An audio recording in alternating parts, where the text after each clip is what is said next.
Hello everyone, welcome to Srimath World. Binomial theorem IP long answer type important questions. If the quotient of x power 10 in the expansion of అని చెప్పని expansion ఇచ్చారు is equals to the quotient of x power minus 10 in the expansion of అని చెప్పి expansion ఇచ్చారు. Find the relation between a and b where a b are real numbers అని చెప్పని ఇచ్చారు. So మనం ఫస్ట్ ఫైండ్ అవుట్ చేయాల్సింది ఏంటి, quotient of x power 10 in ఈ ఎక్స్పాన్షన్ ఫైండ్ అవుట్ చేయాలి. సో దానికోసం ఫస్ట్ గివెన్ ఎక్స్పాన్షన్స్ తీసుకుంటే expansions are a x square plus 1/bx whole power 11 ఇది ఫస్ట్ది. Next a x minus 1/bx square whole power 11 ఇది సెకండ్ ఎక్స్పాన్షన్ అని తీసుకుంటే ఇప్పుడు మనం ఫైండ్ అవుట్ చేయమంటుంది కోషియంట్ ఆఫ్ ఎక్స్ పవర్ 10 అని. సో దీనికోసం జనరల్ టర్మ్ రాసుకుంటే జనరల్ టర్మ్ ఏంటది, టీఆర్+1 equal to n c r x power n minus r a power r. ఇది జనరల్ టర్మ్ ఫార్ములా. ఎక్స్ అంటే ఫస్ట్ టర్మ్, ఏ అంటే సెకండ్ టర్మ్. సో ఈ ఫార్ములాని బేస్ చేసుకొని ఫస్ట్ ఎక్స్పాన్షన్కి రాస్తే general term of ax square plus 1/bx whole power 11 is tr+1 equal to n అంటే ఇక్కడ 11 కదా, 11cr ఫస్ట్ టర్మ్ పవర్ అంటే ax square whole power 11 minus r into second term power 1/bx whole power r.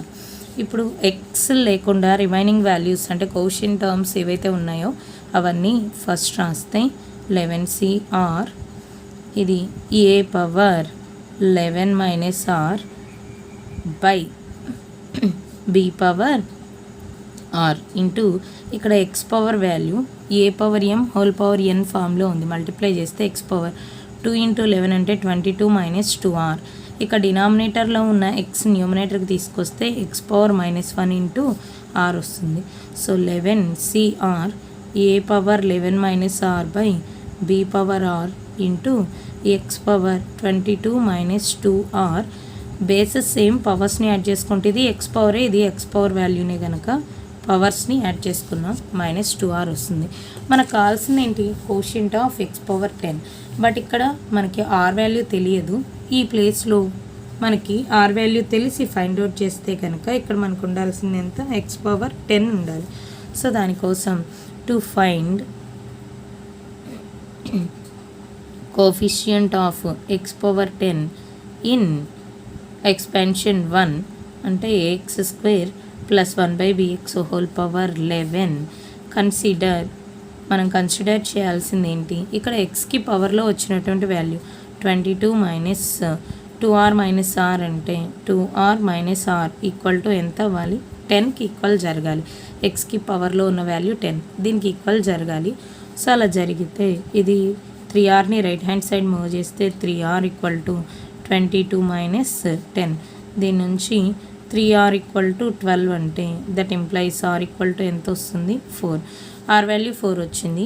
ఈ are వాల్యూని ఇక్కడ మనం find out చేసినటువంటి 3r+1 tr+1 టర్మ్లో సబ్స్టిట్యూషన్ చేస్తే ఫ్రమ్ 3 థర్డ్ ఈక్వేషన్ నుంచి r value t4+1 equal to 11c4 a power 11 minus 4 by b power 4 into x power ఈ value 10 అవుతుంది. 22 మైనస్ 2 ఇంటూ 4 అంటే 8 మైనస్ 4, 22 మైనస్ 12 అంటే 10 వస్తుంది.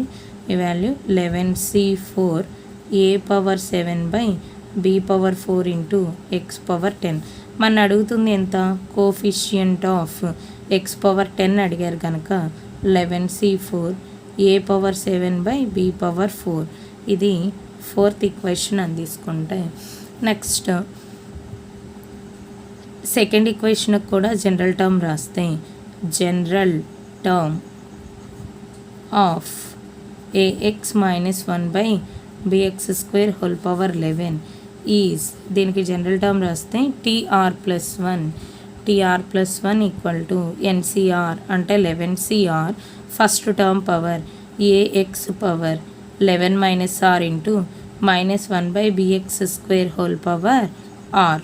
ఇక్కడ కూడా కాన్స్టెంట్ టర్మ్స్ అన్నీ ఫ్రంట్ రాసి ఎక్స్ వాల్యూస్ సపరేట్గా రాస్తే 11cr a power 11 minus r into minus 1 by b, ఇక్కడ ఎక్స్ వాల్యూ కాకుండా రిమైనింగ్ వాల్యూస్, ఇక్కడ ఎక్స్ పవర్ 11 మైనస్ ఆర్, ఇక్కడ డినామినేటర్ ఎక్స్ స్క్వేర్ న్యూమినేటర్కి తీసుకొస్తే ఎక్స్ పవర్ -2 అవుతుంది whole power r, that equal to 11cr a power 11 minus r minus 1 by b whole power r into bases same, పవర్స్ని add చేసుకుంటే 11 minus r minus 2r.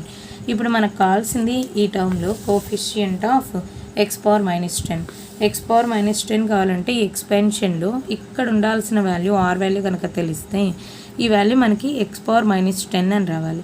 So అది లేదు కనుక మనం are value తెలియదు కనుక దాన్ని ఈక్వేట్ చేసుకుందాం -10కి. సో టు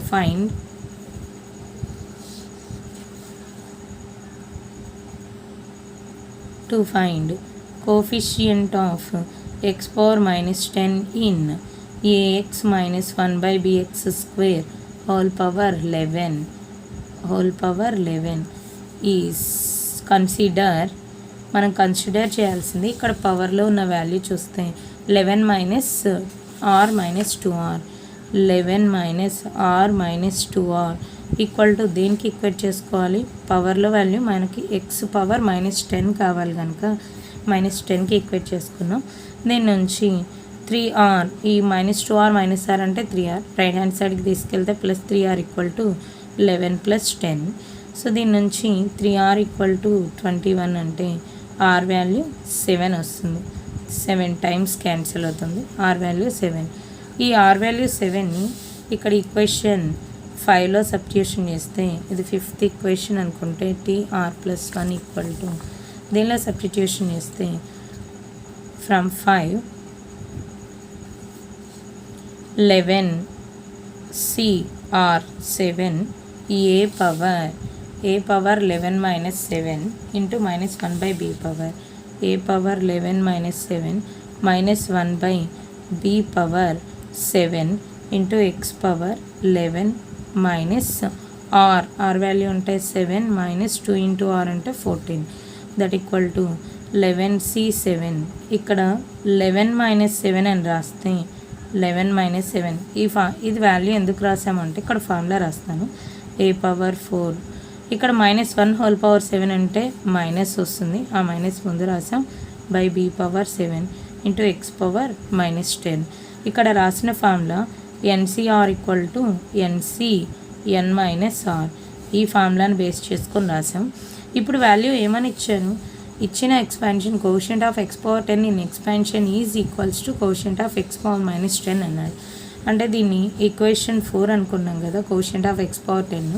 ఇక్కడ కోఫిషియంట్ ఆఫ్ ఎక్స్ పవర్ రాయాలిగా, coefficient of x power -10 equal to -11c, 11 minus 7 అంటే 4 into a power 4 by b power 7. ఇది 6th ఈక్వేషన్ అని తీసుకుంటే మనకి గివెన్ ఏంటి, ఈక్వేషన్ 4 ఈక్వల్ టు ఈక్వేషన్ 5 అన్నది. Quotient of x power 10 is equals to coefficient of x power -10 అన్నది. ఆ రెండు వాల్యూస్, ఇది కోషియంట్ ఆఫ్ ఎక్స్ పవర్ 10, ఇది కోషియంట్ ఆఫ్ ఎక్స్ పవర్ -10. ఇది 6th ఈక్వేషన్ ఈక్వేట్ చేసుకుంటే 11c4 a power 7 by b power 4 equal to -11c4 a power 4 by b power 7. 11c4 cancel, a power 7ని a cube into a power 4 by b power 4 equal to a power 4 by b power 7ని b cube into b power 4 రాస్తే b power 4 a power 4 cancel, a cube b cube equal to -1 మిగిలింది. A b whole cube equal to -1, a b equal to -1 whole power 1/3, -1 power any value -1 వస్తుంది. So therefore relation between మనని find out చేయమన్నది, find relation between a and b అన్నది. ఏబీలలో రిలేషన్, therefore a b equal to -1. Next sum, if the quotients of x power 9, x power 10, x power 11 in the expansion are in AP అని చెప్పని అన్నది. First అసలు దీని standard notation అని చెప్పని అంటాం 1 + x హోల్ పవర్ ఎన్ని. దానికి జనరల్ టర్మ్ రాస్తే general term of 1 + x whole power n implies tr + 1 వచ్చే value NCR x power r. ఇది జనరల్ టర్మ్. ఇప్పుడు మనం అడుగుతుంది ఇక్కడ కోషియంట్ ఆఫ్ x పవర్ 9 అంటే r ప్లేస్లో 9 పెడితే సరిపోతుంది కదా. కోషియంట్ ఆఫ్ x పవర్ 10 అంటే r ప్లేస్లో 10, x పవర్ 11 అంటే r ప్లేస్లో 11. సో అలా తీసుకుంటే coefficient of x power 9 so r ప్లేస్లో 9, ఆ టర్మ్ ఏమవుతుంది n. ఇక్కడ 1 + x హోల్ పవర్ ఎన్ని, n ప్లేస్లో వాల్యూ ఏం చేంజ్ చేయలేదు. So NC9. నెక్స్ట్ అలాగే coefficient of x power 10 NC10. Coefficient of next అడిగింది x పవర్ 11 NC11. ఇవి వాల్యూస్. ఇవి ఎందులో ఉన్నాయి అంటున్నాడు, ఆర్ ఇన్ ఏపీ అన్నాడు. ఏపీలో ఉన్నాయి అని చెప్పని ఇచ్చాడు. సో ఈ 3 కండిషన్స్ ఏపీలో ఉన్నాయంటే A, B, C are in AP. ఏపీలో ఉంటే కండిషన్ 2B = A + C అంటే మిడిల్ ఆఫ్ ది వాల్యూని 2 టైమ్స్ 2తో మల్టిప్లై చేస్తూ రిమైనింగ్ 2 వాల్యూస్ యాడ్ చేసుకోవాలి ఫస్ట్ అండ్ లాస్ట్. ఇది ఏపీ కండిషన్. దీన్ని బేస్ చేసుకొని 2 × coefficient of given coefficients of x power 9, x power 10, x power 11 are in AP. ఏపీలో ఉన్నాయి అంటే కండిషన్ ఇది. దీన్ని బేస్ చేసుకుని 2 × NC10 = NC9 + NC11. సో దీని నుంచి NC10 అనేది మల్టిపుల్గా ఉంది, ఇక్కడ 2కి మల్టిపుల్గా రైట్ హ్యాండ్ సైడ్కి పంపిస్తే డివైడ్ అవుతుంది. So 2 = NC9/NC10 + NC11/NC10. డివైడ్ చేసేటప్పుడు 2 టర్మ్స్కి డివైడ్ అవుతుంది కనుక డివైడ్ చేసి రాసాం.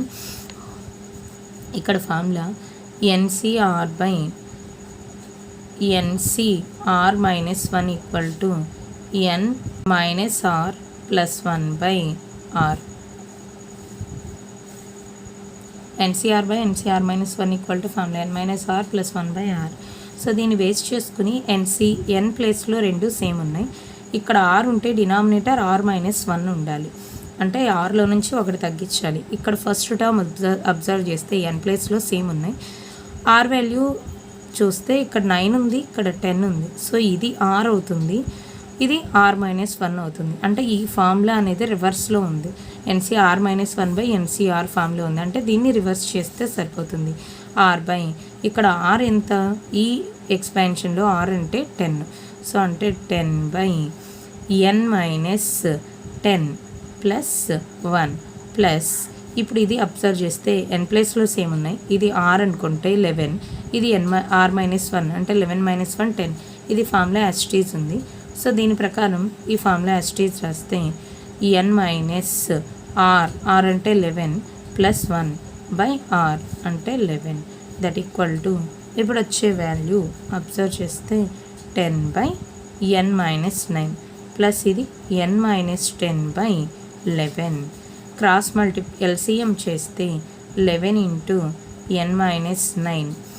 ఇది క్రాస్ మల్టిప్లికేషన్ 11 × 10 అంటే 110 ప్లస్ ఈ వాల్యూ n - 9 × n - 10 వస్తుంది. ఇది 2 = కదా వాల్యూ. ఇది కూడా క్రాస్ మల్టిప్లై చేస్తే 2 × 11 అంటే 22 × n - 9 = వాల్యూ 110 ప్లస్ ఇప్పుడు ఈ వాల్యూ మల్టిప్లై చేస్తే n × n n², n × -10 అంటే -10n, -9 × n అంటే -9n, minus into minus plus 9 × 10 అంటే 90 వస్తుంది. సో ఈ వాల్యూని ఇది కూడా లెఫ్ట్ హ్యాండ్ సైడ్ కూడా సింప్లిఫై చేస్తే 22n - 22 9s are 198 = 110 plus n² minus 19n plus 90. ఈ వాల్యూస్ కూడా లెఫ్ట్ హ్యాండ్ సైడ్ తీసుకొస్తే ఎన్ స్క్వేర్ మైనస్ 19 మైనస్ 21 అంటే మైనస్ 41n. ఈ 198 రైట్ హ్యాండ్ సైడ్ తీసుకొస్తే ఏమవుతుంది 198 ప్లస్ ఇక్కడ 110 ఉంది కదా, 90 ప్లస్ 110 అంటే 200 అవుతుంది. 200 ప్లస్ 198 అంటే 398 అవుతుంది. 200 plus 198 equal to 0. So n square minus 41n plus 398 equal to 0 వస్తుంది. మనం ప్రూవ్ చేయాల్సిన వాల్యూ అబ్జర్వ్ చేస్తే n square minus 41n plus 398 equal to 0. ఇదే మనం ప్రూవ్ చేయాల్సిన వాల్యూ. ఇదే ఫస్ట్ టైం నా ఛానల్ చూస్తున్నట్లయితే సబ్స్క్రైబ్ చేసుకోండి, పక్కనే ఉన్న బెల్ ఐకాన్ యాక్టివేట్ చేయండి. నా నెక్స్ట్ వీడియోస్ కూడా మీకు అప్డేట్గా వస్తాయి. Thanks for watching.